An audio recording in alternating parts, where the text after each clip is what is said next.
요한복음 16장 1절로 14절 말씀 제가 봉독하겠습니다. 내가 이것을 너희에게 이름은 너희로 실족하지 않게 하려 함이니 사람들이 너희를 죽이게 할 뿐 아니라 때가 이르면 물은 너희를 죽이는 자가 생각하기를 이것이 하나님을 섬기는 일이라 하리라. 그들이 이런 일을 할 것은 아버지와 나를 알지 못함이라. 오직 너희에게 이 말을 한 것은 너희로 그때를 당하면 내가 너희에게 말한 이것을 기억나게 하려 하며 처음부터 이 말을 하지 아니한 것은 내가 너희와 함께 있었음이라. 지금 내가 나를 보내신 이에게로 가는데 너희 중에서 나더러 어디로 가는지 묻는 자가 없고 도리어 내가 이 말을 함으로 너희 마음에 근심이 가득하였도다.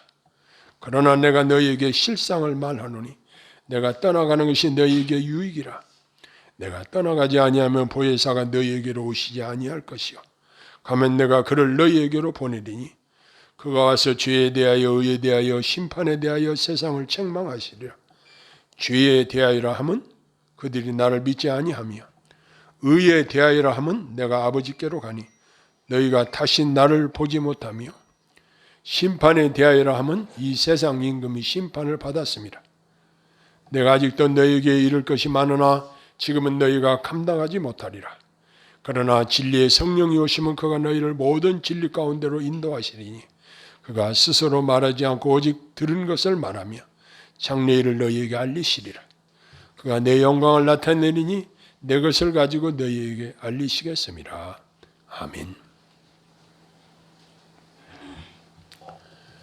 우리 그리스도인들이 믿음을 지키고 구원받고 승리할 수 있는 가장 핵심적인 비결은 어디에 있는가?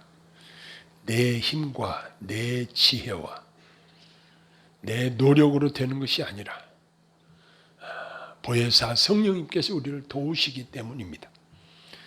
이 사실은 아무리 강조해도 지나치지 않을 것입니다. 예수님께서는 요한복음 16장 1절로 6절에서 사랑하는 제자들에게 앞으로 닥칠 최악의 사태를 말씀하심으로써 그들로 하여금 미리 마음에 단단히 준비를 하도록 하셨습니다. 사람들이 제자들을 출교시키며 죽이기도 할 것이라는 사실을 예고하셨습니다. 예수님이 이렇게 경고하신 목적은 1절의 기록에서 보면 내가 이것을 너희에게 이름은 너희로 실족치 않게 함이라 이렇게 말씀하셨습니다. 앞에 15장에서 보면 예수님이 제자들을 택하셨고 제자들은 예수님 편이기 때문에 사람들이 세상이 제자들을 미워할 것이다 라고 말씀을 하셨습니다. 이제 제자들이 이러한 세상에 살면서 그들의 핍박으로 말미암아 실망하고 낙심하여 신앙을 버리는 일이 없도록 미리 말씀하십니다. 그들에게 닥칠 고난을 예고해 주시면서 그것에 대한 만반의 준비를 하도록 예고하신 것입니다.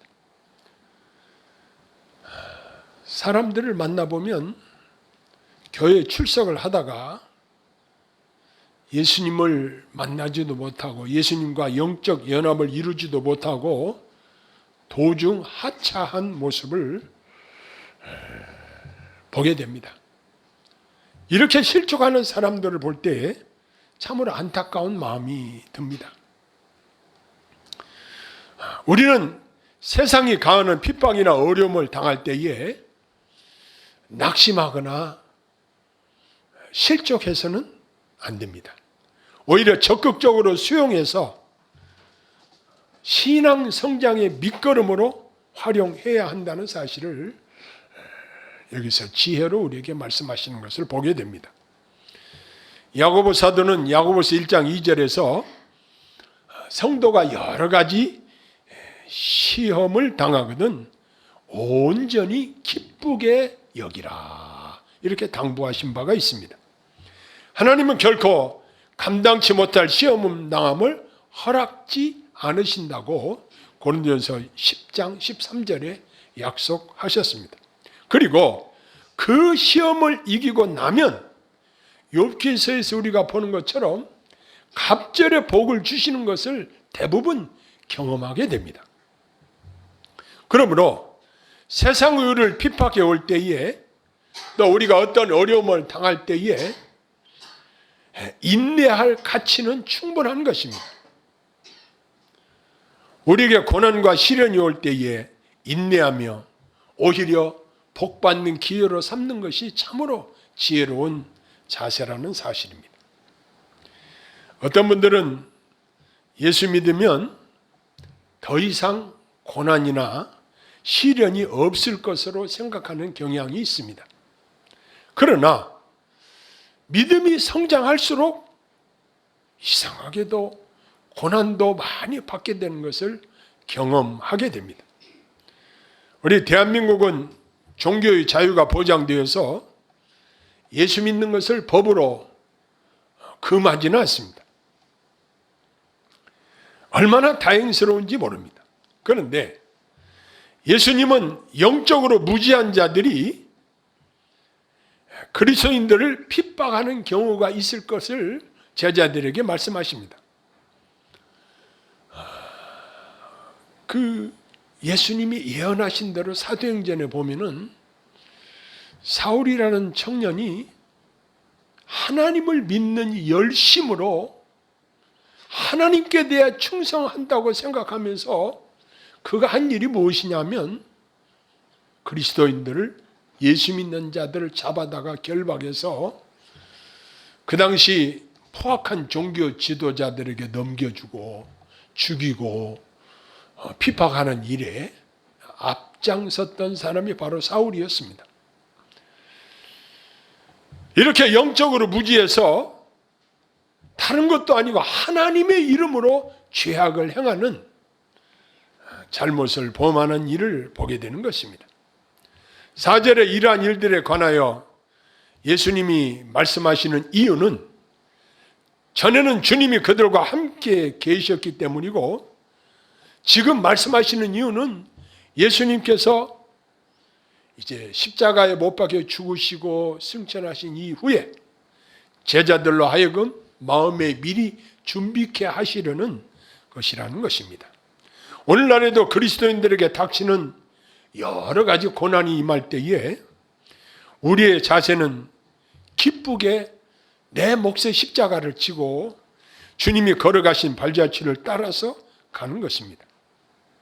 나만 홀로 당하는 고난이 아니라 주님이 우리와 함께 당해주시는 고난임을 생각할 때에 내가 고난당하는 것도 참으로 영광이라는 것을 우리는 깨닫게 되는 것이고 참으로 놀라운 복이 된다는 사실을 생각하게 됩니다. 이것이 성숙한 그리스도인들의 합당한 마음입니다.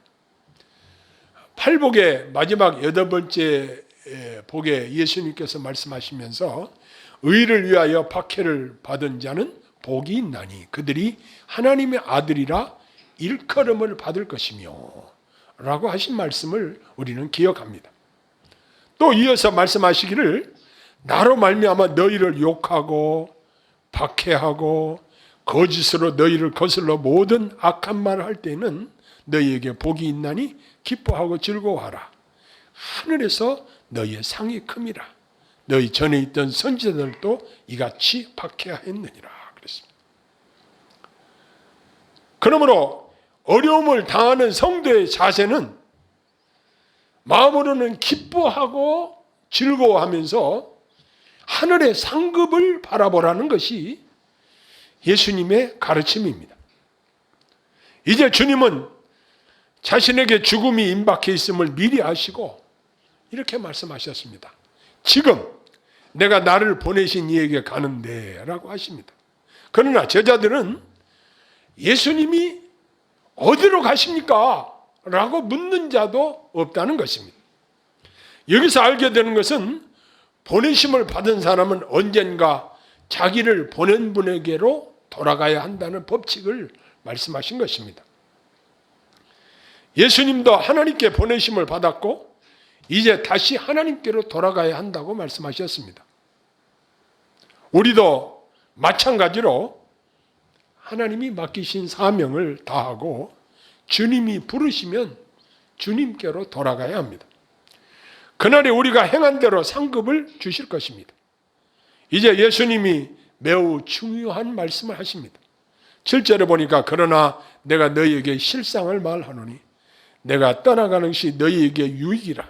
내가 떠나가지 아니하면 보혜사가 너희에게로 오시지 아니할 것이요 가면 내가 그를 너희에게로 보내리니 라고 말씀을 하십니다. 이 말을 듣는 제자들의 마음은 어땠을까요? 3년 동안이나 따라다니면서 교훈을 받고 기적적인 것을 체험하고 마음 든든하게 예수님이 자기들과 함께 하셨던 그 시간들이 이제는 다시 오지 않고 저분이 선생님이 떠나신다고 하니 얼마나 마음에 근심이 되겠습니까? 그래서 여기 6절에 보면 제자들의 마음 상태를 말씀하시기를 도리어 내가 이 말을 함으로 너희 마음에 근심이 가득하였도다 그랬습니다. 아니 예수님이 떠나신다고 하니 제자들의 마음에 근심이 가득할 수밖에 없었습니다. 그런데 예수님께서는 내가 너희를 떠나가는 것이 오히려 너희에게 유익이다 이렇게 말씀하십니다. 왜? 내가 떠나가지 아니하면 보혜사 성령님 오시지 않을 것이고 내가 가야 성령님을 보내실 것이기 때문에 내가 가는 것이 내가 아버지께로 올라가는 것이 유익이라고 분명하게 말씀하시고 계십니다. 이 말씀대로 사도행전의 기록을 보면 오순절 성령 강림 사건 이후로 말미암아 모든 그리스도인에게 성령이 임재하시고 성령님이 친히 내주하시고 도우시고 인도하시는 것을 경험하면서 신앙생활을 하는 것입니다. 사도행전의 제자들을 보면 그렇게 마음 약하고 이리저리 흔들리고 유약했던 제자들이 성령이 임재하신 이후로 그들은 강하고 담대하게 그리스도의 복음을 전파할 때에 죽음도 두려워하지 않고 열심히 그리스도의 복음을 증거하는 자들이 되었던 것입니다. 그들에게 성령이 임재하신 후에 이처럼 놀라운 변화가 있었습니다. 그들에게 주님이 함께 하시는 확실한 증거가 나타나게 되었습니다. 예수님은 성령님께서 오셔서 하시는 일을 몇 가지를 소개하시는데 먼저 세상을 책망하게 될 것을 말씀하십니다. 죄에 대하여 책망하신다. 성령님은 거룩한 영이십니다. 더러운 죄를 싫어하시고 그것을 꾸짖으시는 사역을 하실 것을 예언하신 것입니다. 거룩한 영과 더러운 죄가 함께 양립할 수 없다는 사실입니다. 그러면 우리들은 세상의 죄악과 타협하는 일이 없어야 할 것입니다. 세상적이요, 마귀적이요, 정욕적인 것들을 멀리해야 할 것입니다. 거룩하신 성령님을 모시고 사는 성도들은 더러운 마귀의 조종을 받는 사람과 뜻을 같이 할 수 없는 것입니다. 이제 예수님이 가르치실 말씀이 많으실 것인데 미루어 두시는 이유는 그 당시 제자들이 감당하기 어려운 상태임을 아셨기 때문입니다. 우리들도 영적으로 성장함에 따라서 성령님께서 진리를 열어 보여 주실 것입니다. 13절에 오늘 본문의 요절과 같은 말씀을 하십니다. 그러나 진리의 성령이 오시면 그가 너희를 모든 진리 가운데로 인도하시리니 그가 스스로 말하지 않고 오직 들은 것을 말하며 장래일을 너희에게 알리시리라 그랬습니다. 성령님 앞에 수식어가 진리의 성령이라고 말씀하셨습니다. 예수님이 뭐라고 자기를 소개하셨죠? 내가 곧 길이요 진리요 생명이라 말씀하셨는데, 성령님 앞에 쓰시고도 진리의 성령이라고 말씀하십니다. 먼저는 우리 성도님들을 진리 가운데로 인도하시는 분이 바로 성령님이시라는 사실입니다. 성령께서는 우리로 하여금 진리를 깨닫게 하시고 진리 가운데 행하도록 인도하십니다. 저와 여러분들이 진리를 사수하며 진리의 말씀대로 살 수 있도록 도와주시는 분이 바로 성령님이시라는 사실입니다. 그분이 우리 눈에 보이지 않지만 확실하게 우리 안에서 진리를 깨닫게 하시고 진리의 말씀대로 지켜 살 수 있도록 우리를 도와주시는 것입니다. 그뿐만 아니라 장래 일들을 알게 하신다, 이렇게 말씀하십니다. 사람들은 앞으로 있을 일에 대해서 궁금증을 가지고 미리 알기를 소원합니다. 대선의 결과가 어떻게 될까 저는 모릅니다. 추측은 하지만 확실하게 알 수 없습니다. 이처럼 장래일에 대해서 대부분 하나님께서는 알지 못하게 하셨습니다. 하나님이 비밀로 해두신 것을 억지로 알려고 해서 무리할 필요가 없습니다. 왜냐하면 우리가 앞으로 어떻게 된다고 말해서 그대로 안 되면 그건 실언이 되는 것이고 그건 거짓말이 되기 때문에 앞으로 될 일에 대해서는 모른다고 하는 것이 답입니다. 그런데 이처럼 우리가 알지 못하는 것도 은혜인데 매 순간 우리는 주님 의지하면서 기도하면서 사는 것입니다. 성령께서는 우리의 구원을 위해서 하나님의 계획과 목적에 따라서 적절하게 준비하도록 우리에게 예고하시고 인도하십니다. 참으로 좋은 안내자 역할을 누가 하시는가? 바로 성령께서 하신다는 사실입니다. 그래서 우리가 진리 가운데에 살 수 있도록 가장 훌륭한 가이드 역할을 감당하시는 분이 바로 보혜사 성령님이시라고 말씀하고 계십니다. 14절에 성령께서 그리스도의 영광을 나타낸다 말씀하셨습니다. 성령님은 성부, 성자, 성령 3위 하나님 중에서 제3위 하나님이시기 때문에 그분은 하나님의 영광을 드러내고 예수님의 영광을 드러내시는 이러한 영이십니다. 이것과 반대되는 언동을 한다면 이것은 성령님으로 말미암은 것이 아닙니다. 그분은 항상 주님을 높이는 사역을 하고 있으시다는 사실입니다. 이처럼 성령께서는 예수님을 알리는 일에 우리를 도와주십니다. 제가 강단에서 하나님 말씀을 전할 때도 성령님의 도우심이 없이는 도무지 자신이 없습니다. 내 지식과 내 머리로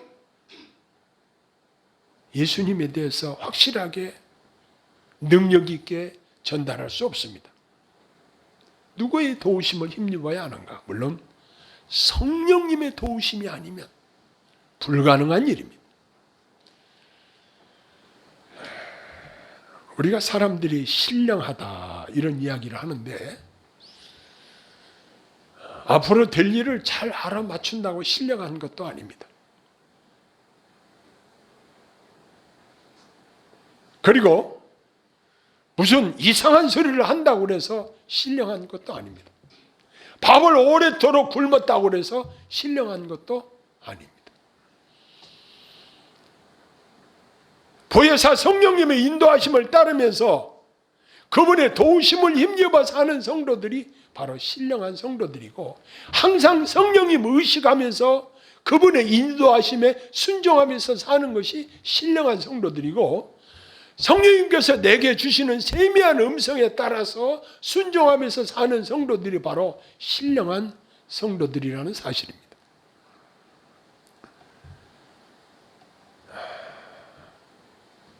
성령님께서 우리에게 깨닫게 해주시고 알려주시는 것들은 참으로 소중한 것입니다. 우리가 곁길로 빠질 때 어김없이 성령님께서는 우리 안에서 책망을 하십니다. 야, 너 그렇게 하면 안 되잖아. 그럼 우리는 어떻게 하죠? 예, 잘못했습니다. 이제 다시는 그러지 않겠습니다. 제가 하나님 뜻대로 살겠습니다. 라고 바로 돌이키면 참으로 복된 성도예요. 그러나 하나님 앞에 내 고집을 앞세우고 내 주장을 앞세우고 내 육신의 생각대로 산다고 한다면 이건 안 됩니다. 우리가 내비게이션을 켜고 차를 운전을 합니다. 그러면 내비게이션이 목적지를 향해서 안내를 합니다. 그러다가 길을 잘못 들어가게 되면 그 잘못 들어간 그곳에서 또 다시 다음 길을 안내를 합니다. 우리가 인생길을 살다가 곁길로 빠질 때도 있고 죄악에 넘어질 때도 있고 하나님의 말씀을 거스르는 때도 없지 않아 있습니다. 하나님이 우리에게 지시하는 길로 가야 되는데 그 길로 가지 않고 빗나갈 때도 있습니다. 그러나 우리는 거기서 바로 성령님의 음성을 듣고 돌이키는 자세가 중요합니다. 하나님의 말씀이 교훈과 책망과 바르게 함과 의로 교육하기에 유익하다고 말씀했습니다. 그래서 하나님의 사람으로 온전케 하신다고 말씀하셨습니다. 그러면 하나님의 말씀의 저자가 누구일까요? 성경을 쓴 사람은 42명이 되는데 그들이 성경을 쓰도록 도우신 분이 누구신가? 바로 성령님이시라는 사실입니다. 성령의 감동으로 쓴 책이기 때문에 성경 말씀을 우리는 하나님의 말씀으로 받아들이는 것입니다. 그런데 우리 그리스도인들이 매 순간순간 성령님의 도우심을 힘입어 사는 것처럼 복된 것이 없습니다. 미국에서 사람들에게 욕을 할 때에 아주 센 욕이 뭐냐? 성령 받지 못하고 목사될 놈아. 이것이 큰 욕이라고 하는 이야기를 들은 적이 있습니다. 성령의 도우심을 힘입지 않고 어떻게 목회 사역을 감당하겠습니까? 이건 도무지 불가능하다고 생각을 합니다. 목회 사역뿐만 아니라 우리 신앙생활 하나하나에도 하나님의 성령이 친히 우리를 도와주시고 인도하시고 우리가 진리 가운데 살도록 도우셔야만이 가능한 것입니다. 이제 성령께서 내 안에 들어와 계시면서 항상 나를 도우시는 그 성령님을 의지하고 그분이 주시는 기쁨을 누리면서 내 몫의 십자가를 기쁘게 지고 주님 따라가는 놀라운 은혜가 우리에게 있기를 바랍니다. 지금 세상은 어떻게 돌아가는지 알 수가 없습니다. 전염병으로 말미암아 하루에도 16만, 15만 이렇게 사람들이 확진자들이 나오고 있습니다. 어제도 사망자만 100명이 넘는다는 통계 보고가 나와 있습니다. 물론 기저질환자 또 노약자들이 많이 사망한 것으로 보고되고 있습니다만은 아무튼 이건 너무너무 지금 어려운 시련에 우리가 봉착해 있는 것이 사실입니다. 제가 약국에서 약을 사면서 언제나 코로나가 끝날 것 같아요. 그 약사가 웃으면서 하는 말이 있었습니다. 곧 끝나겠죠. 곧 끝나겠죠. 곧 끝나겠죠. 하고 기대를 했는데 벌써 2년, 3년째 지금 들어가고 있지 않습니까? 참으로 이 세상은 언제 무슨 일이 일어날지 알 수 없습니다. 코로나 바이러스가 끝나면 어떤 병균이 세상 사람들을 괴롭힐지 예측할 수 없습니다. 수많은 천재지변, 화산 폭발, 또 폭우, 강풍, 전쟁, 수많은 위험들이 우리를 위협하고 있습니다. 언제 우리 앞에 무슨 일이 벌어질지 예측도 할 수 없습니다. 특별히 우리 대한민국은 지정학적으로 옛날부터 전쟁 속에서 산 나라가 바로 한반도입니다. 중국과 일본과 아주 그 관계 속에서 정말 전쟁이 끊이지 않았던 이 대한민국 한반도 이 땅에서 사는 우리들입니다. 저는 제가 태어나서 지금까지 한반도의 전쟁을 쉬게 하신 하나님께 감사를 드리면서 살고 있습니다. 우크라이나 전쟁 사태를 보면서 수백 명이 죽고 건물이 파괴되고 피난 행렬들이 줄지어서 가고 이러한 모습들을 보면서 우리 후손들이 살고 우리가 사는 이 나라에 전쟁이 없어야 될 터인데 정말 안타까운 마음으로 지켜보고 있습니다. 이 땅에는 진정한 소망이 없습니다. 우리의 소망은 하나님 나라입니다. 우리의 구원입니다. 그러므로 우리의 완전한 구원의 단계까지 인도하신 분이 누구신가? 바로 보혜사 성령이시라는 사실입니다. 예수님께서는 제자들과 3년 동안 공생의 기간을 마치시는 그 기간쯤에서 십자가를 앞두고 내가 아버지께로 가는 것이 너희에게 유익이다. 내가 아버지께로 가면 보혜사 성령을 보낼 것이다. 그분은 진리의 영이시다. 그분이 너희를 도와줄 것이다. 내가 육신으로 너희와 함께 있는 것보다도 아버지께 가는 것이 유익이다. 왜? 아버지께로 가면 성령을 보내주실 것인데 그분이 너희를 진리 가운데로 인도하실 것이다.